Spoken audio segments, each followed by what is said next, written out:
in the general parlance, corruption often conjures image of people getting rich through dubious or illegal means. But in fact, the existence of corruption connections to poverty are far more numerous and pervasive, delaying, distorting, and diverting economic growth.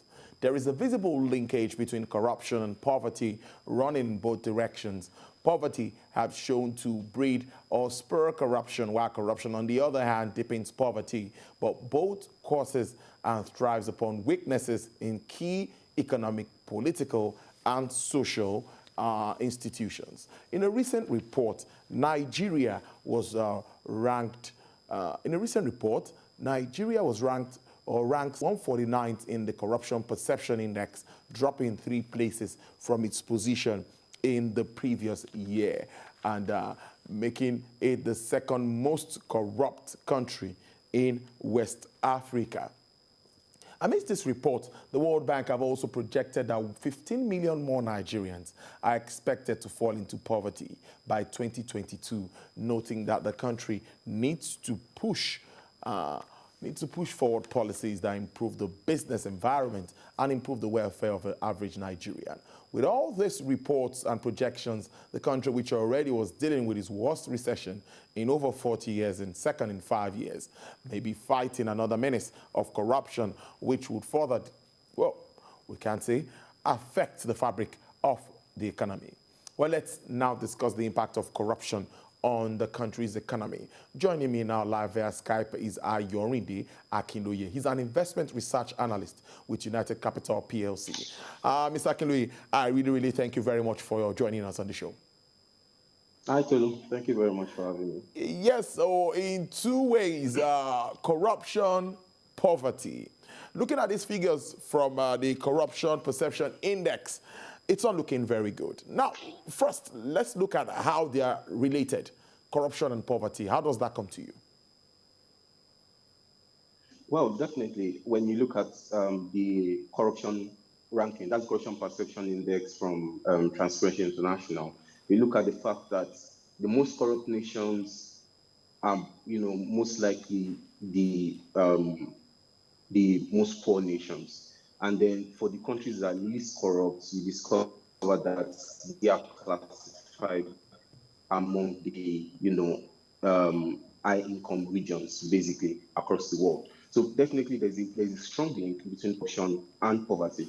In fact, basically, corruption weakens the consumer market for any economy, for any country. That's basically in terms of weakens consumers. So when you look at what happens, in terms of corruption, funds, resources that are meant to be equally distributed to improve the standard of living, to improve the lives of citizens of the country, are diverted, for other illegal or inappropriate activities, basically, to enrich a few. What that does is resources that should flow down to the populace, down to the population or the citizens of the economy, does not flow down, and as a result, they are worse off, they are poorer. So all persistent or continued corruption would always feed into high levels of poverty.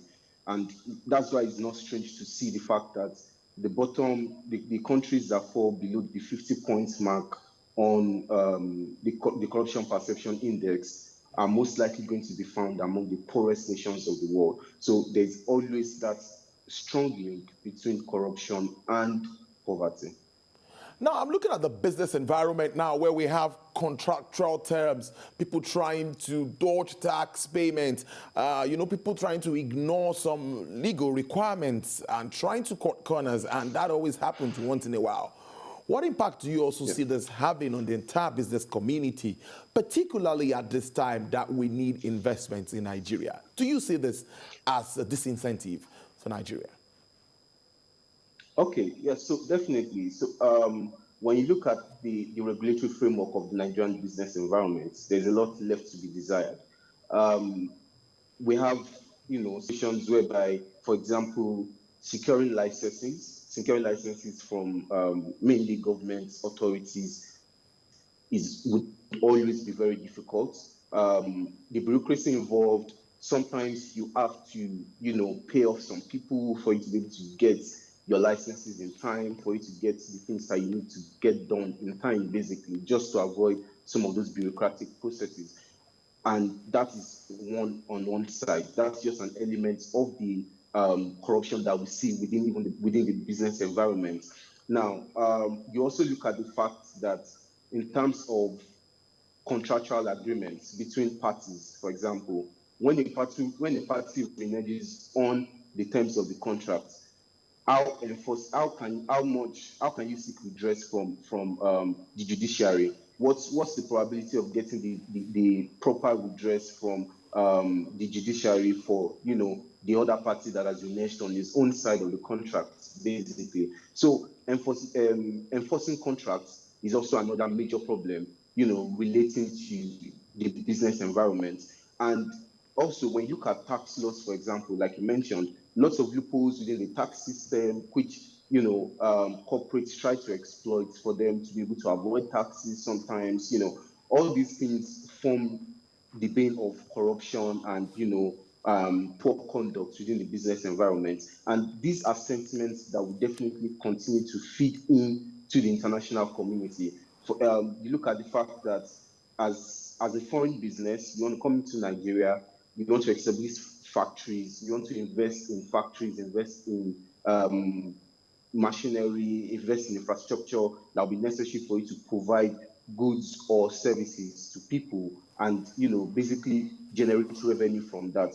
But you look at the fact that for you to be able to achieve that, for you to get the necessary license from the necessary authorities, then also when you look at the fact that in terms of contributions that in terms of all the requirements that you need to meet, even in situations whereby you're able to meet those requirements, sometimes you may need to pay off or make certain payments or agree to certain terms just for you to be able to conduct the business you need to conduct. All these are things that send negative sentiments to the international investment community, and which is why we see the fact that most of the thriving that we see within the business environment in Nigeria comes from private individuals dealing with private individuals. And we've seen that thrive a lot in that space. But, in situations where we have to see, proliferation of industries, investments in new sectors, creation of new products, within the space where you have to get licenses, where you have to get permits, they are typically very difficult to get. And all these are still part of the legal framework of the business environment.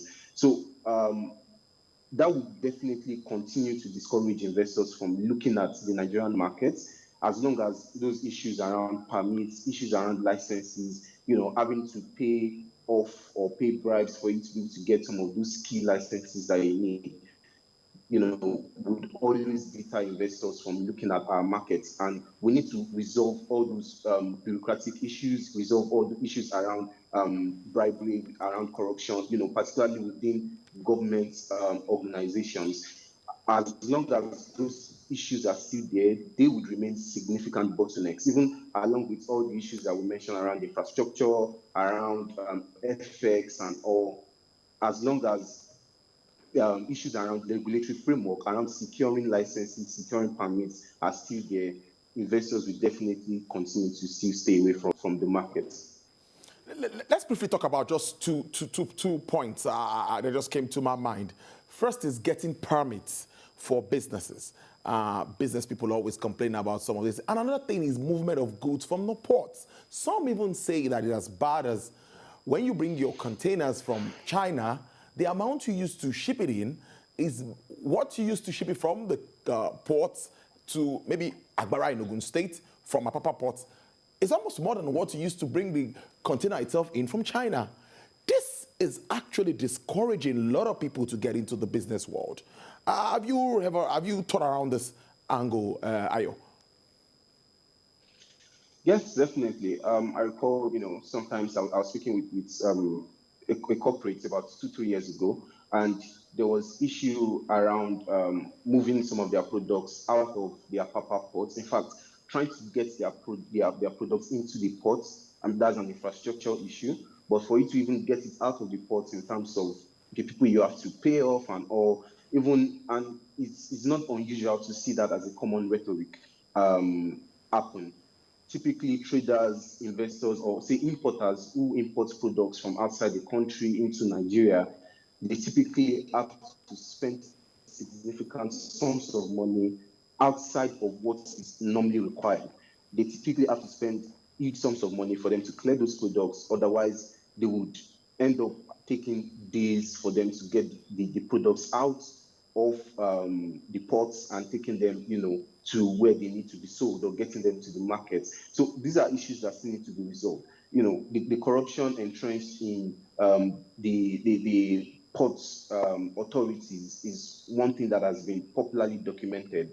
And as long as these issues of corruption and bribery, as long as we don't get them resolved, we basically make it more difficult for business people, for investors to be able to easily conduct their trade, conduct their business activities within the country. And even in situations whereby they are able to, it means goods that probably come in, are going to be sold to the markets at double the price at which they could have sold them. So when you import, it costs you 1 million naira to import, and then you have to spend another extra 500,000 to clear your products. Then automatically your cost of sales would be higher, and you're definitely going to have to pass that on to the consumers, pass that on to the market. And by doing that, we're affecting inflation, we're affecting other key economic metrics. So that's just the ripple effect, looking at the impact. So